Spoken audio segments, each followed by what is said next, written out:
तो पहले तो हम देख लेते हैं वन वे स्लैब बेसिकली होती क्या है।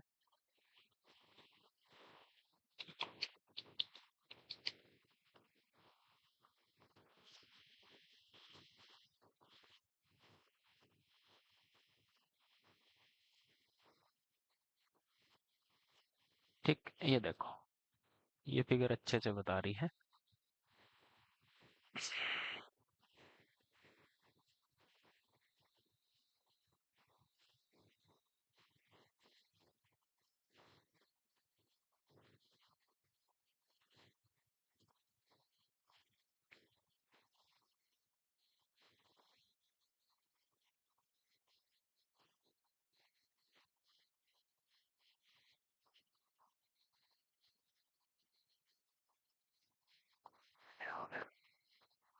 देखो,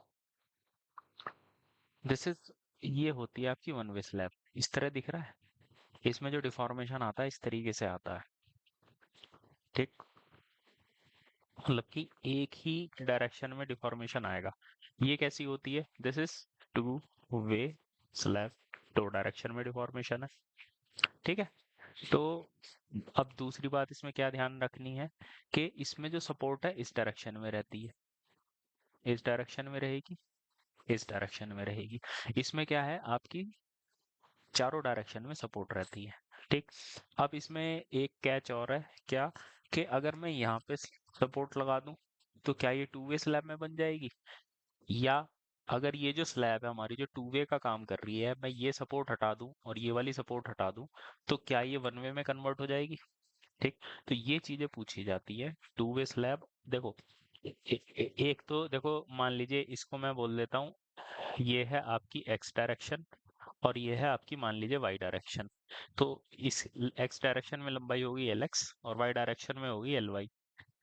तो अब एक चीज ये कहता है, मान लीजिए आपका L X by L Y. ठीक। या मुझे कहना चाहिए इस केस में देखो बड़ा कौन सा होगा, मुझे लगता है ये वाला बड़ा होना चाहिए। ठीक। तो जो, ठीक, मतलब देखो, टू वन वे, कोई स्लैब वन वे कब काम करेगी? जैसे एक तो मेरी ये छोटी स्लैब हो गई, ठीक, और एक मैं लंबी स्लैब बना देता हूँ। ठीक। इसका अगर मैं डिफॉर्मेशन दिखाऊंगा, देखो बेसिकली बात क्या होती है, ये अगर डिफॉर्म होगी तो अगर मैंने इधर सिंपल सपोर्ट लगा रखी है यहाँ पे और यहाँ पे, तो ये डिफॉर्म होगी इस तरीके से, जैसे कि सिलेंडर का कर्व होता है। ठीक। तो मतलब अगर मैं इसको ये आपकी y डायरेक्शन है और ये आपकी x डायरेक्शन है, तो L Y by L X, मतलब कि जो लंबी भुजा है डिवाइडेड बाई छोटी भुजा should be greater equal to होना चाहिए, पहली बात। ठीक। अब दूसरी बात, one way two way slab के केस में क्या होता है, L Y by L X less than two होता है। ठीक। तीसरी बात क्या होती है, तीसरी सपोर्ट कंडीशन भी इंपॉर्टेंट है। तो ये चीजें हमें देखनी है कि भाई सपोर्ट, मान लो ये कंडीशन है L Y by L X greater than two है, लेकिन मैंने यहाँ पे भी सपोर्ट दे दी, यहाँ पे भी सपोर्ट दे दी, तो क्या ये वन वे का काम करेगी या टू वे का काम करेगी? ठीक है। अब देखो, दूसरी बात, दूसरी बात ये कि ये जो है, अब इसमें डिफॉर्मेशन इस डायरेक्शन में आ रहा है, तो जो मेजर सरिया लगेगा वो इधर लगेगा, इस डायरेक्शन में लगेगा। फिर बेंडिंग मोमेंट इस डायरेक्शन में ही आ रहा होगा। आप एक पर्टिकुलर बीम का सेक्शन ले सकते हो, जैसे मैंने कोई बीम का सेक्शन लिया, ये कोई मैंने बीम काटी इसमें से, ठीक, और मैं इस बीम को अगर आपको दिखाऊं, 1 मीटर की बीम है, तो ये ऐसी दिखाई पड़ेगी, तो मेजर सरिया जो लगेगा ताकि ऐसी डिफॉर्मेशन ना हो पाए उसके लिए। चलो, अब हम आते हैं सबसे पहले, जो इम्पोर्टेंट बात मैं कहना चाह रहा था, पहले हम उसी पे ही आते हैं जो सबसे पहले। ये देखो, वन वे स्लैब किसको कहा जाता है? पहली बात आप ये लिखेंगे, the slabs are designated as one way slab. इन स्लैब को वन वे स्लैब इसलिए कहा जाता है as they span one direction only for a large part of a slab. मतलब क्या हो गया, कि जिनमें L Y by L X greater than two होता है। अभी तो सिंपल इतना लिखो, वन वे स्लैब के लिए L Y by L X आपका 2 से बड़ा होना चाहिए। ठीक, मतलब बड़ी भुजा डिवाइडेड बाई छोटी भुजा ग्रेटर देन 2। दूसरी बात, in the other hand for square slab, जो आपकी स्क्वायर स्लैब है, अगर स्लैब स्क्वायर हुई तो दोनों भुजाएं बराबर होंगी, बराबर 1। और रेक्टेंगुलर स्लैब, वो रेक्टेंगुलर स्लैब जिसमें L Y by L X 2 तक है, the deflection profile in the two direction parabolic होती है। चलो इस बात को छोड़ो। ये देखो,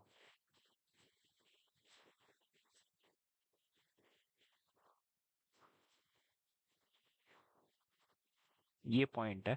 it would be noted that an entirely one way slab, कोई वन वे स्लैब है, मतलब L Y by L X greater than 2 है, would need lack of support on shortages. ठीक, मतलब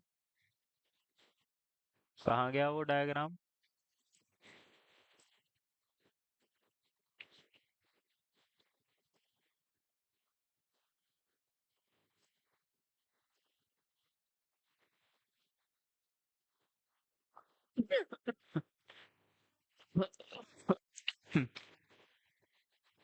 अरे उस पिक्चर तो आई नहीं।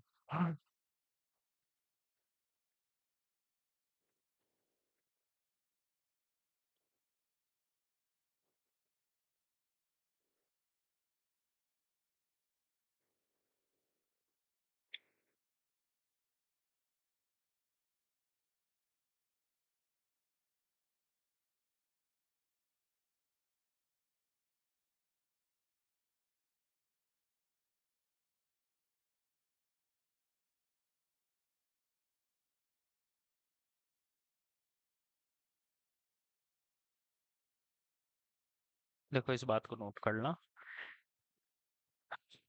Entirely one way slab would need lack of support on shortages, मतलब जैसे मैं इस स्लैब की अगर बात करूं, ये आपका एल वाई हो गया, ये आपका एल एक्स हो गया।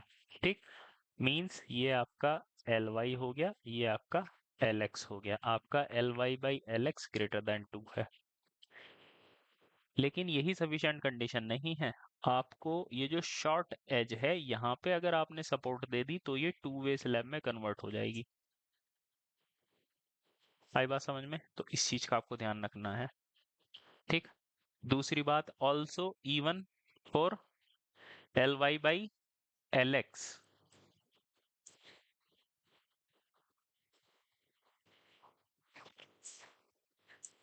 Also for L Y by L X less than 2, अगर L Y by L X आपका क्या है, लेस देन 2 है, absence of support in two parallel edges will render the slab one way. दूसरी बात क्या है कि अगर ये हमारी स्लैब हुई, ठीक, अगर मैंने, भाई है तो बात ये L Y by L X आपने लेस देन 2 दिया हुआ है, ठीक, लेकिन अगर आपने यहाँ से सपोर्ट हटा दी तो ये क्या बन जाएगी आपकी, वन वे स्लैब बन जाएगी। तो दो चीजें आपको ध्यान रखनी है।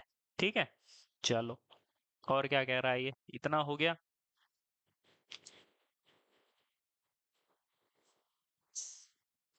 ठीक है बेटा, ये चीज हमारी क्लियर हो गई। अब देखते हैं और क्या है इसमें।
देखो बेटा, इसमें एक दो चीजें और देख लेते हैं। देखो, जो हमारी स्लैब है, दो तरीके की स्लैब होती है, जैसे वन वे और टू वे। तो अगर मैं वन वे की बात करूं, ठीक, इन्होंने क्या दिखाया हुआ है, ये देखो, ये डायग्राम, इसको एक्सप्लेन करने की कोशिश कर रहा हूँ मैं। जैसे ये डायग्राम इन्होंने दिखाया है, दिस इज वन वे है, ये टू वे है। तो जैसे मैं वन वे स्लैब बनाऊं, तो इन्होंने ये बताया है कि कितना लोड किस बीम पे आ रहा है। तो इसने पूरी स्लैब को चार हिस्सों में विभाजित कर दिया। ठीक। तो ये लोड, ये मानते हैं कि इस बीम पे आएगा, ये वाला लोड इस बीम पे आएगा, ये वाला लोड इस बीम पे आएगा, और ये वाला लोड। ठीक। अब अगर यहीं पे मैं टू वे स्लैब बनाऊं,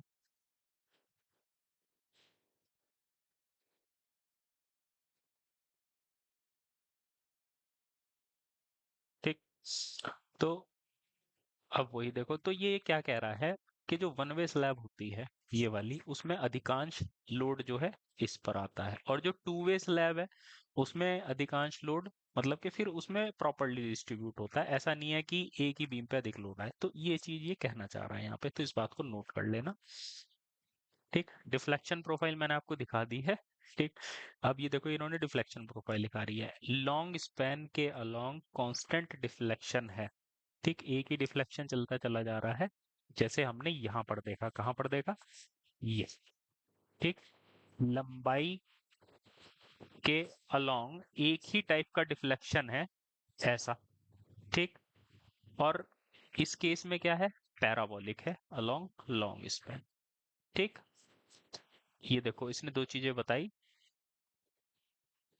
कांस्टेंट डिफ्लेक्शन लंबाई के अनुसार, और शॉर्ट स्पैन के along parabolic deflection. Short span कौन सा हुआ इसमें, शॉर्ट स्पैन हुआ हमारा ये वाला, शॉर्ट स्पैन हुआ, ये तो हो गया लॉन्ग, ये हो गया शॉर्ट। तो इसके अलोंग जो डिफ्लेक्शन आ रहा है, मान लीजिए इस डायरेक्शन में अगर कोई डिफ्लेक्शन आ रहा होगा, तो वो पैराबोलिक है। ठीक। चलो, अब ये हो गया। इसी तरीके से इसने यहाँ पर बता दिया कि लॉन्ग स्पैन में भी टू वे स्लैब में पैराबोलिक है, और शॉर्ट स्पैन में भी पैराबोलिक है। चलो आगे स्ट्रक्चरल एनालिसिस कर देखते हैं, इसमें और क्या दिखा रखा है।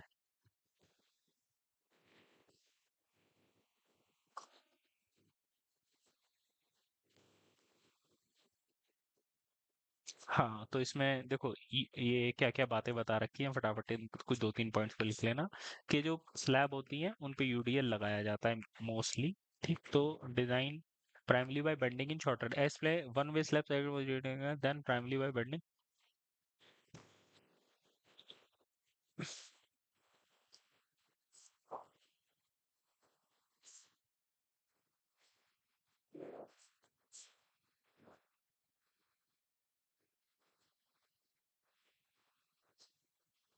देखो, डिजाइन कंसिडरेशन क्या है, स्ट्रेंथ और डिफ्लेक्शन, दो चीजें आपको ध्यान रखनी है। स्ट्रेंथ में क्या आ जाएगा, इसमें बेंडिंग मोमेंट और शियर, और डिफ्लेक्शन जो है वो लिमिट से ज्यादा नहीं होना चाहिए। ये डिजाइन कंसिडरेशन। देखो, कोई भी आरसीसी का स्ट्रक्चर आप पढ़ोगे, चाहे बीम हो, चाहे स्लैब हो, चाहे आपका कॉलम हो, तो आपको सबसे पहले इंपॉर्टेंट बात पता होनी चाहिए कि जो आप बीम का डिजाइन करते हो, किसके लिए करते हो। बीम का डिजाइन हम करते हैं बेंडिंग के लिए और शियर के लिए। बीम और स्लैब का सेम डिजाइन होता है, तो बेंडिंग के लिए, शियर के लिए। टू वे स्लैब में टॉर्जन भी आ जाता है। जैसे ये जो स्लैब है आपकी, कोनों से टॉर्क भी लग जाता है इस पे, तो इसलिए इसको टॉर्शन के लिए भी डिजाइन करते हैं टू वे स्लैब को। और कॉलम जो है कंप्रेशन के लिए और एक्सेंट्रिसिटी के लिए। तो यहाँ पर जो स्ट्रेंथ है, बेंडिंग मोमेंट और शियर और डिफ्लेक्शन आपका लिमिट से ज्यादा नहीं होना चाहिए। चलो, अब इफेक्टिव स्पैन, इफेक्टिव स्पैन क्या है, अब इस इफेक्टिव स्पैन देख लेते हैं। हाँ, ये थोड़ा सा टाइट है। Simply supported but not integrally with its support. अब मुझे ऐसा लग रहा है कि क्या ये चीज आपको पढ़ानी चाहिए कि नहीं पढ़ानी चाहिए, क्योंकि ये फिर थोड़ा सा डीप का हो जाएगी चीज। Simply supported, no, but not integrally. Lesser of clear span, perspective and second center to continuous span, that's the ये।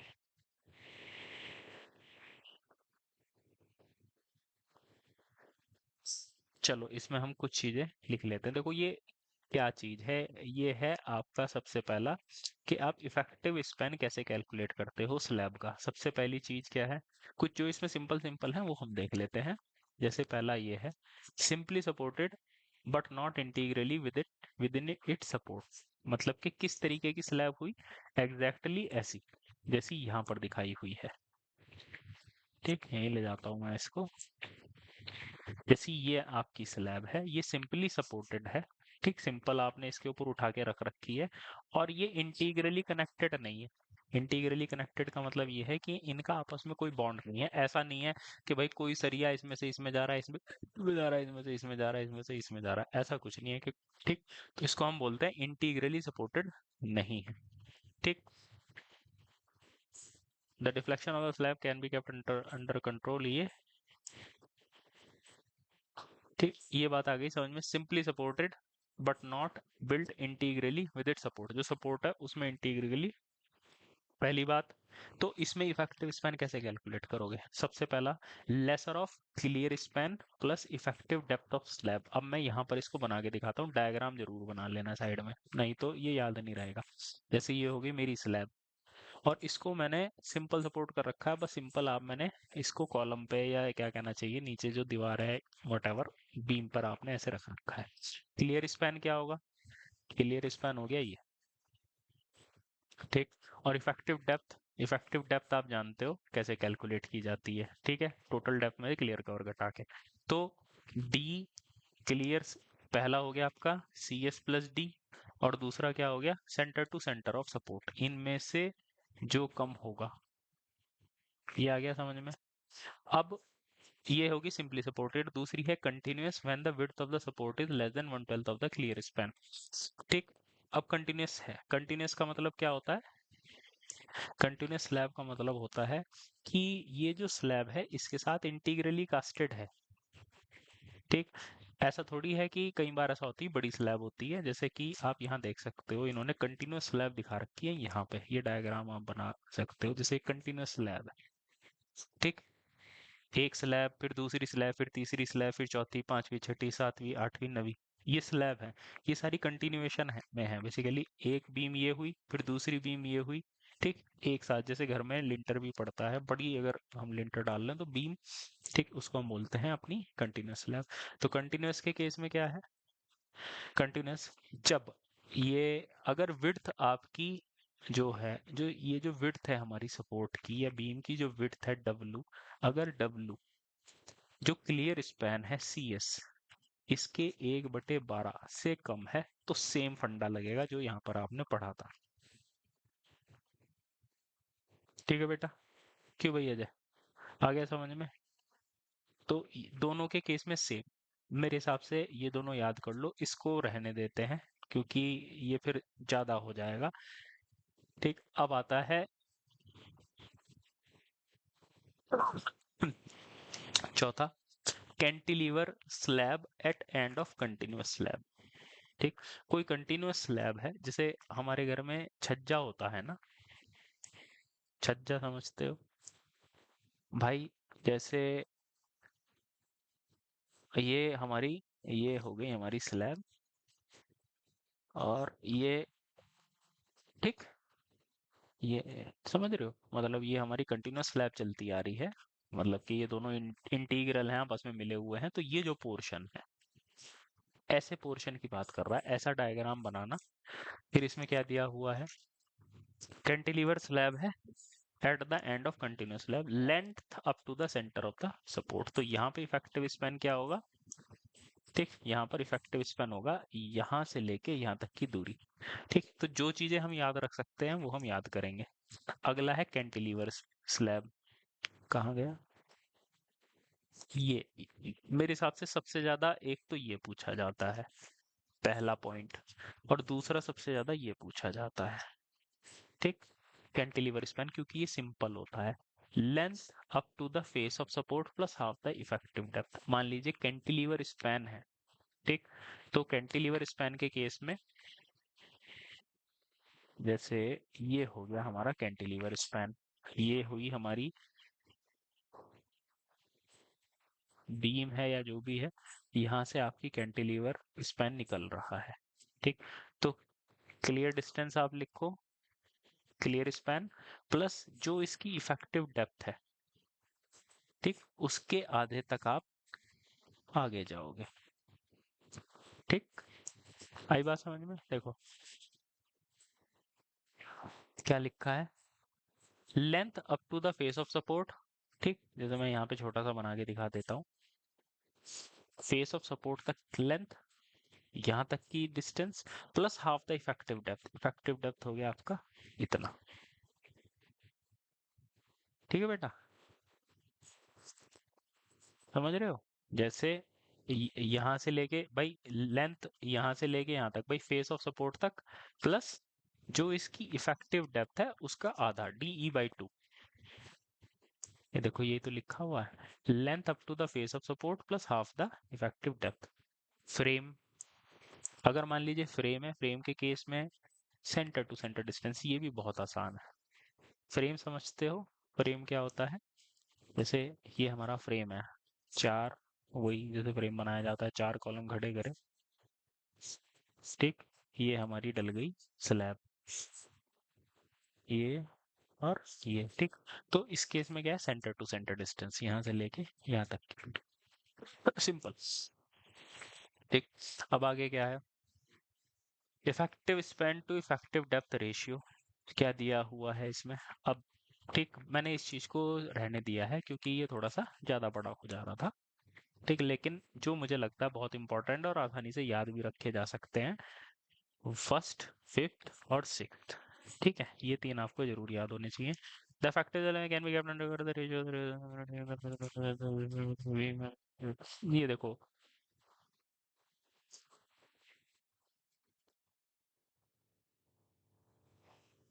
एक मिनट बेटा,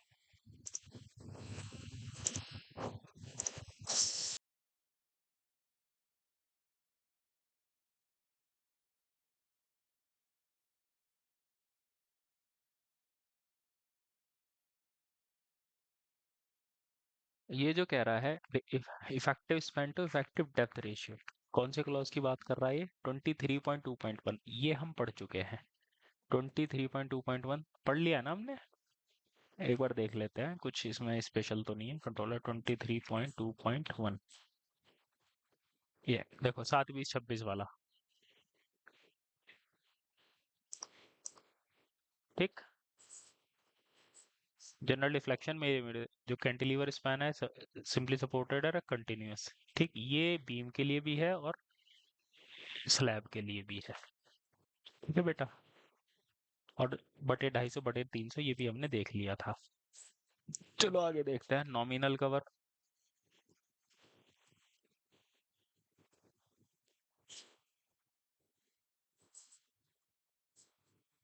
क्लॉज है आपका, और ये क्या है, थोड़े थोड़े A to E। Nominal cover भी हम देख चुके हैं बच्चे, मतलब वही बीम वाला लगेगा इसमें फंडा। 26.4 कह रहा है, एक बार देख लेते हैं 26.4 क्या है।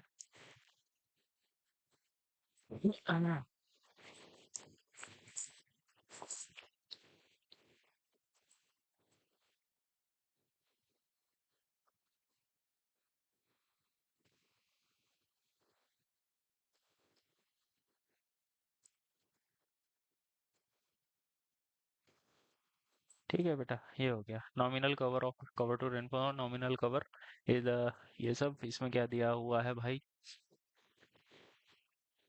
नॉमिनल कवर,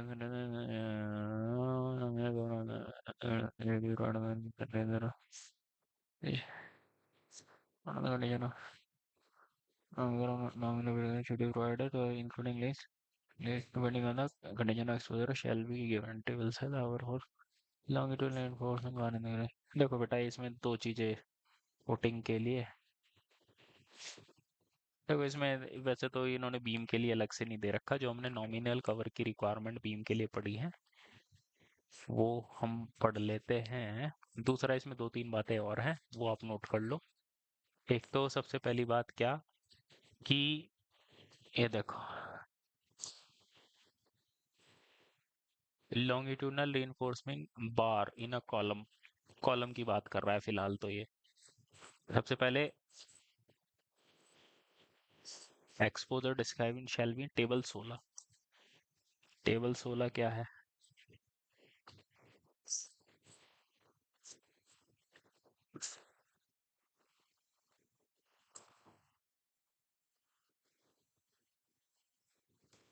ये रही भाई टेबल 16। ठीक। 20 30 45 50 75 ये हम पढ़ चुके हैं। ठीक। और दूसरा क्या था वो 26.4, ये आप नोट कर चुके हो। Nominal cover enforcement shall be provided direct पर 26.4।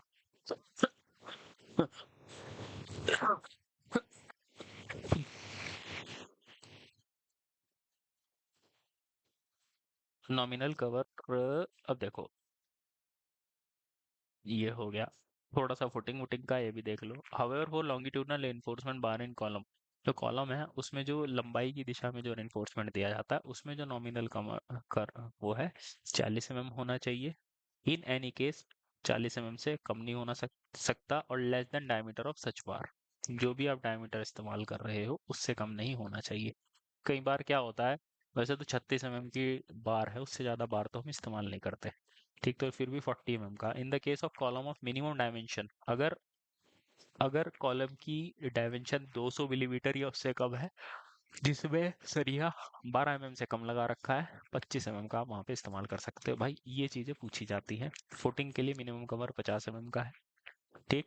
और क्या कह रहा है जो भाई आग के कारण कितना नॉमिनल कवर होना चाहिए वो हम लिख चुके हैं टेबल 16A के अनुसार। ठीक, ये भी हो गया। इसने इसने बता नहीं रखा, बस जस्ट ये कर रखा है कि भाई कोड खोल के देख लो। वैसे तो क्या है, तुम्हें ना, तुम्हारे पास आईएस कोड है, कोशिश करो सीधे आईएस कोड खोल के, मैं तो तुम्हें एक्सप्लेन करता हुआ चल रहा हूँ, क्योंकि तुम्हें उसकी लैंग्वेज याद हो जाए तो बहुत अच्छी बात है, क्योंकि आगे तक वो बहुत काम आएगा। ठीक है, क्योंकि और कोड से अगर कोई क्वेश्चन पूछा जाता है तो बच्चे को अगर लैंग्वेज पता है तो वो आराम से पकड़ लेता है। मिनिमम रेनफोर्समेंट क्या है? क्लॉज है 26.5.2.1। क्या कह रहा है? Both for one way and to way slab. ठीक है, आपकी स्लैब कौन सी है, वन वे है और टू वे है। ठीक। The amount of minimum reinforcement in either direction shall not be less than 0.15 and 0.12% of the total cross sectional area mild steel Fe 250 and high strength deform bar Fe। ये आप जानते हो कि भाई one way और to way slab के लिए कम से कम रेनफोर्समेंट कितना होना चाहिए। माइल्ड, कल हम पढ़ भी रहे थे, 0.15% होना चाहिए माइल्ड स्टील के लिए और 0.12% होना चाहिए ये। Maximum diameter of 1/8 of the depth of the slab, ये भी पढ़ चुके हैं। तीसरा आता है मैक्सिमम डिस्टेंस बिटवीन बार, ये चीज इंपॉर्टेंट है। ठीक। हालांकि ये तो सारा इंपॉर्टेंट है भाई। The maximum horizontal distance between parallel main, जो आप मेन एनफोर्समेंट बार लगाते हो, मेन एनफोर्समेंट बार कहाँ लगेगी भाई? पहले तो यही पता होना चाहिए मेन एनफोर्समेंट बार कहाँ लगेगी। देखो, ये हमारी वन वे स्लैब है। ठीक है, इसमें डिफॉर्मेशन किस डायरेक्शन में है? इस डायरेक्शन में, तो मैंने आपको बताया था जो रेनफोर्समेंट मेन सरिया लगेगा इस डायरेक्शन में लगेगा, जो किसने ये लगा रखा है। ठीक। तो ये जो मेन सरिया लगता है इसके बीच की बात कर रहा है ये। ठीक, तो ये देखो क्या कहता है, कहाँ गया भाई? हम्म, हाँ। The maximum horizontal distance between parallel main enforcement wall shall be lesser of 3 time. इसमें तीन चीजें एग्जैक्टली ऐसे ही पूछा जाता है। ये बिल्कुल ये मिलेगा, 3 टाइम द इफेक्टिव डेप्थ। दूसरा 300 mm। और however the same for the second distribution bar shell be lesser of. बस अच्छा, दो ही हैं, मुझे तीन क्यों ध्यान आ रहे हैं? एक और थी कंडीशन इसमें, या यही था? Slab, era era era era era देखो। ठीक है, the horizontal distance, the horizontal distance between parallel main reinforcement bars shall not be more than 3 times the effective depth 3D of solid slab और 300 mm whichever is smaller। पहली बात ये। दूसरा, ठीक, जो आप डिस्ट्रीब्यूशन रेनफोर्समेंट लगाओगे जो कि दूसरी दिशा में लगता है, ठीक है, इनको पकड़ने के लिए लगता है, the horizontal distance between parallel reinforcement bars provided against shrinkage and temperature shall not be more than 5 time the effective depth of a solid slab और 450 mm which ever is smaller. ये किसकी बात कर रहा है? ये इस रेनफोर्समेंट की बात कर रहा है, जो डिस्ट्रीब्यूशन बार ये जो लगाई गई है इनके बीच की दूरी की। ठीक, तो ये चीजें भाई याद होनी चाहिए। ठीक, आगे चलते हैं। Design of one way slab. देखो, the procedure of design of one way slab is same as that of beam.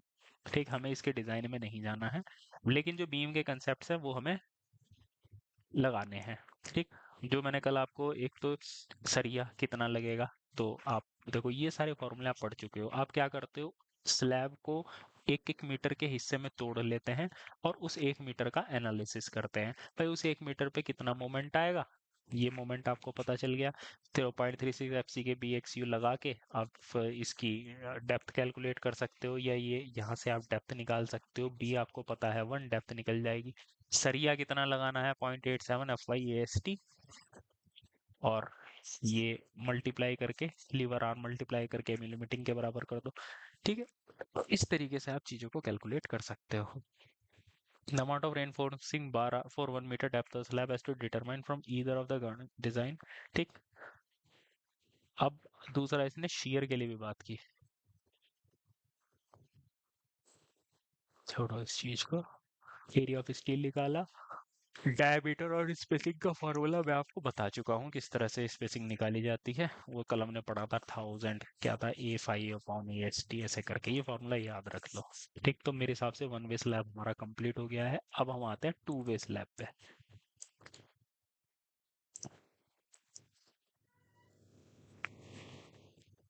इसमें क्या है,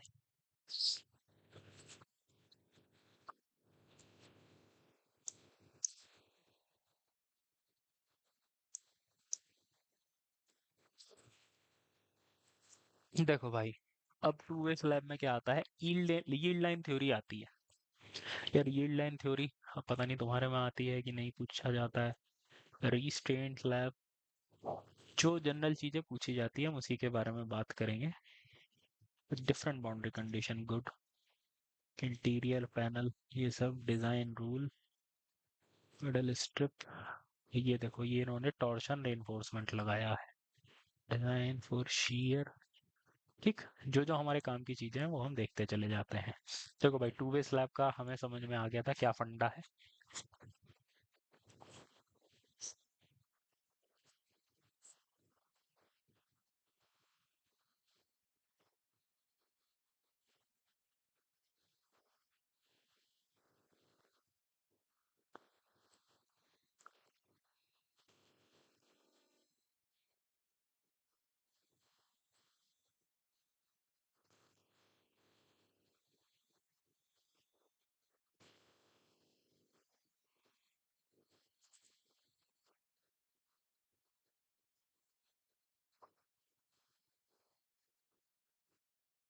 पहली बात आप ये लिखेंगे, टू वे स्लैब को एनालिसिस करने के लिए प्रोफेसर KW जॉनसन ने यील्ड लाइन थ्योरी दी थी। Yield line theory is the most popular.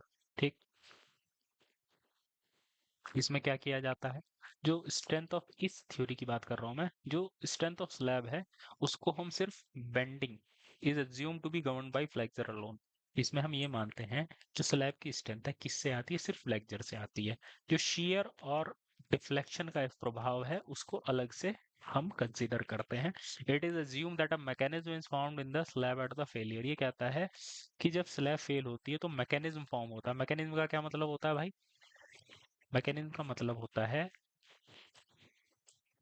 देखो जैसे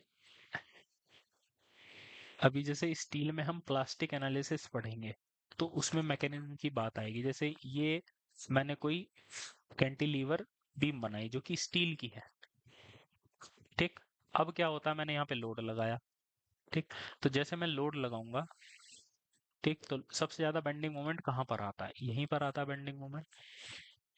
बेंडिंग मोमेंट यहाँ पर आता है। तो अगर ये फेल करेगी फ्लेक्सर में तो यहीं पे फेल करेगी। ठीक, अब इसमें मैकेनिज्म कैसे क्रिएट होता है, मतलब कि मशीन की तरह बेसिकली क्या है कि यहाँ पर क्रिएट हो जाएगी हिंज, और हिंज क्रिएट होने के बाद ये आपकी इस तरह से फेल हो जाएगी। आई बात समझ में, जैसे एक कैंटिलीवर बीम है, यहाँ पे हिंज क्रिएट हो गई, सिंपल। ठीक है, डिफॉर्म कैसे होती है बीम? बीम डिफॉर्म होती है ऐसे, ये एंगल हमेशा 90 डिग्री का मेंटेन हो जाता है, लेकिन अगर मैकेनिज्म क्रिएट हो गया तो कोई 90 वगैरह कुछ नहीं, सीधे आपका एंगल ही चेंज हो जाएगा, 110 डिग्री, 180 डिग्री, या जितना भी होगा, जितनी भी इसमें यील्ड स्ट्रेंथ होती है वो। आई बात समझ में? तो इसको बोलते हैं मैकेनिज्म। तो सेम बात ये यहाँ पर कह रहा है, इसी तरीके का मैकेनिज्म यहाँ पर फॉर्म होता है। ठीक, मतलब कि ये जो बी, ये जो हमारी क्या कहना चाहिए स्लैब है, टू वे स्लैब है, ये जो इन्होंने यील्ड पैटर्न दिखा रखा है, क्रैक दिखा रखा है, इसके अलोंग रोटेट कर जाती है। ठीक, the effect of shear and ये इट इज जो mechanism is form slab at failure. Reinforcement steel fully yielded, मतलब कि जो रेनफोर्स्ड स्टील है, स्टील आपकी पूरी तरह से यील्ड मानी जाती है। टिपिकल फेलियर पैटर्न यहाँ पे दिखाया गया है।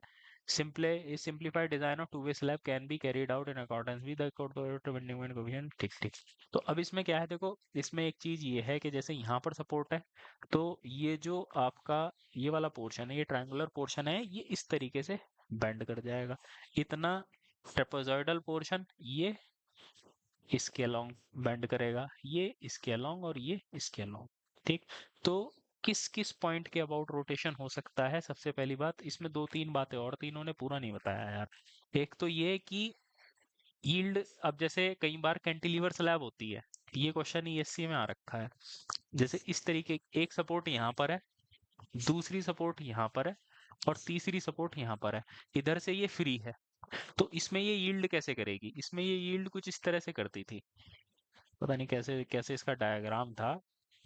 अब यहाँ से यहाँ पे रोटेट करने की बजाय ये ऐसे ऐसे जैसे भी करती थी यार, मतलब वो जब आएगा, इन्होंने तीन चार दो तीन चीजें और आती हैं यील्ड लाइन थ्योरी में ना, इसमें बताया नहीं इन्होंने।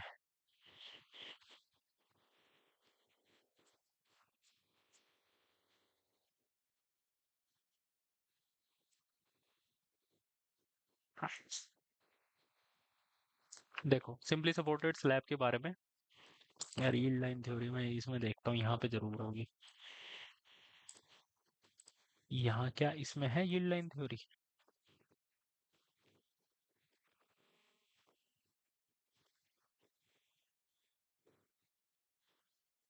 यील्ड लाइन थ्योरी और एनी अदर अल्टरनेटिव और एनएक्स डी।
देखो ये है,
देखो जी,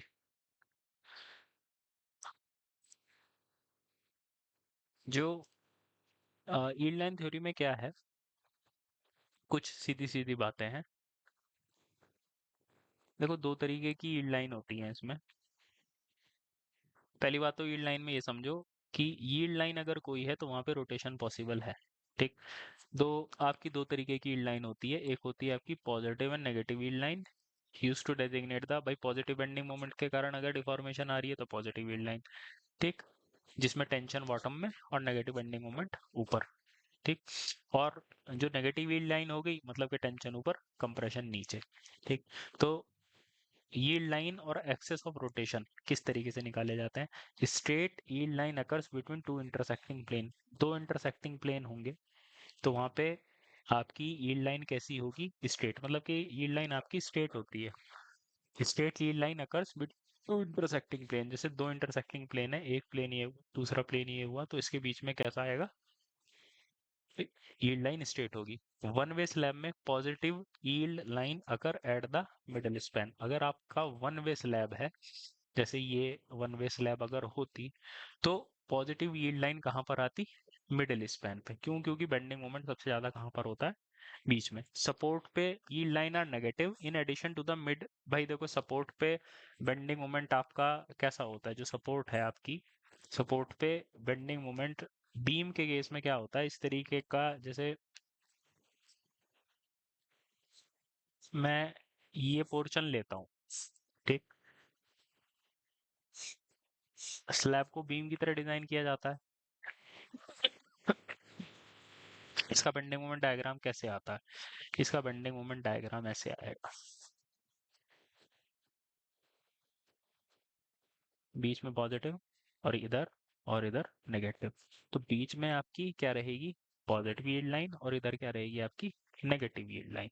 तो नेगेटिव यील्ड लाइन आपकी इस तरफ आएगी, यहाँ पर।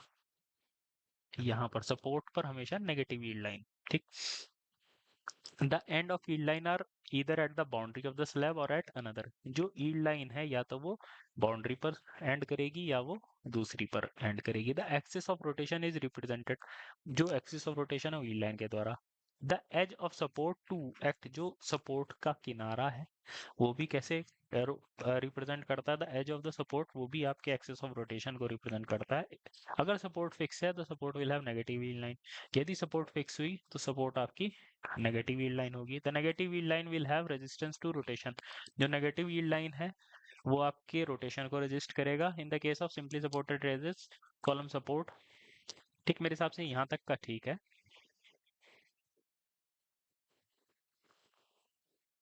The negative yield line in the case of simply supported edges, the axis of rotation at the support will not have resistance to rotation. इसको लिखने की जरूरत नहीं है। For the column support, the axis of rotation, इसको भी लिखने की जरूरत नहीं है। तो हमने इतनी बातें देख ली। आगे जब हम क्वेश्चन करेंगे तो हम थोड़ा सा और अच्छे से समझेंगे जब ईएससी के क्वेश्चंस करेंगे। ठीक है बेटा?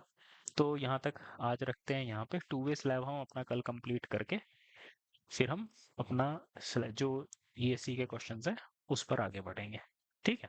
चलो, बाय। बाय।